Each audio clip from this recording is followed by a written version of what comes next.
Hoy vamos a meternos de lleno en la conexión que existe entre una empresa y la contabilidad. Pensemos en la contabilidad como el lenguaje que nos permite entender todo lo que hace un negocio. Es sin duda la base para comprender cómo funciona cualquier compañía. Para empezar, vamos a plantear una pregunta que parece simple, pero que tiene su miga. ¿Qué es realmente una empresa? Vamos a ir más allá del producto que vende o del edificio donde está para descubrir su verdadera esencia. Esta es la hoja de ruta que vamos a seguir. Primero, definiremos qué es una empresa. Luego, descifraremos ese lenguaje tan particular que utiliza.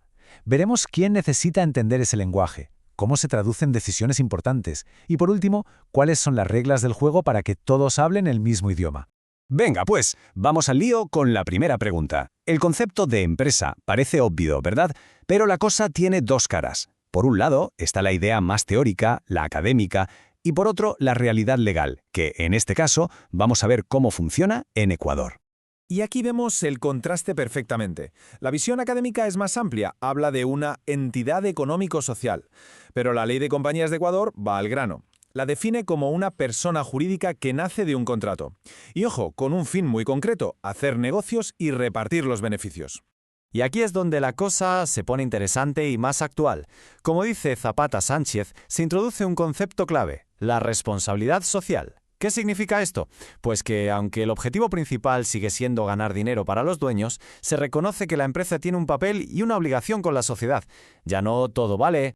Vale, si la empresa es una entidad, ¿cómo se expresa? ¿Cómo comunica lo que hace? Pues aquí es donde entra en juego la contabilidad. Y no son solo números aburridos en una tabla. Es literalmente el idioma universal con el que una empresa nos cuenta su historia. A ver, si nos ponemos técnicos, esta es la definición de manual. Una disciplina para registrar y comunicar información. Pero el verdadero poder de la contabilidad está en convertir un montón de datos en bruto en conocimiento útil para poder tomar decisiones inteligentes.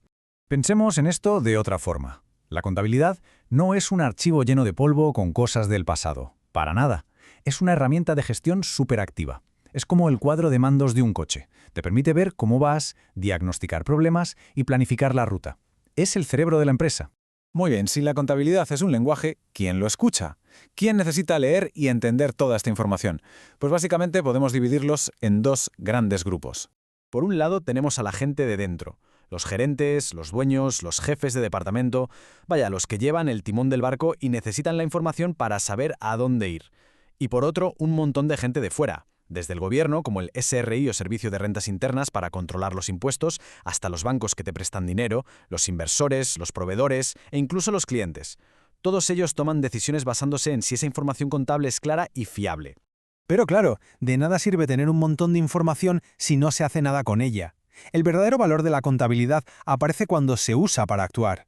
Y es aquí donde saber hablar este idioma se convierte en algo absolutamente fundamental para cualquier líder. La idea es esta. La contabilidad te da control y te permite medir la eficiencia.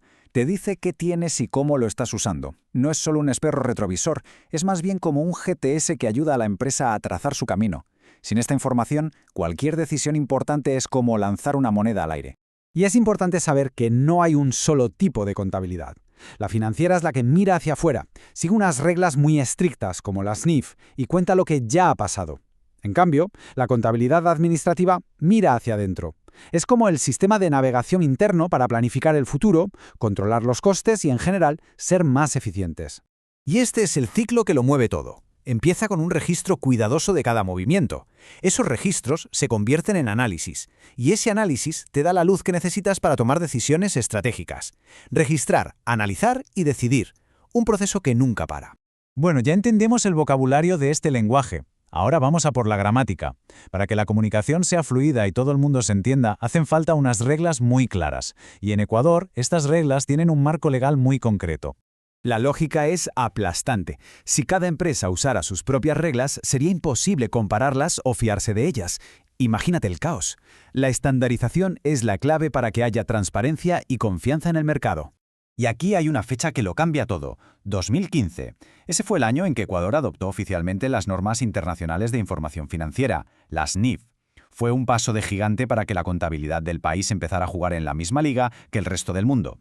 Llevado a la práctica, tener una empresa en Ecuador significa cumplir con todos estos deberes. No es solo pagar impuestos al SRI, También hay que seguir las normas de la superintendencia, tener la contabilidad ordenada y, como ya vimos, actuar con responsabilidad social.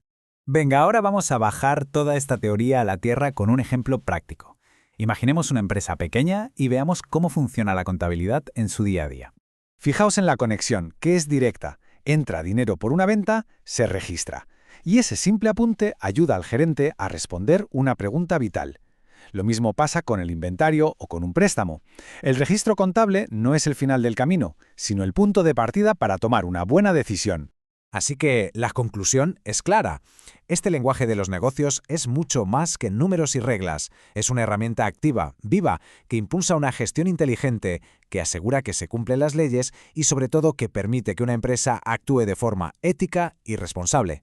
Y cerramos con esta reflexión final, porque una cosa es conocer la gramática de un idioma y otra muy diferente es dominarlo, tener fluidez.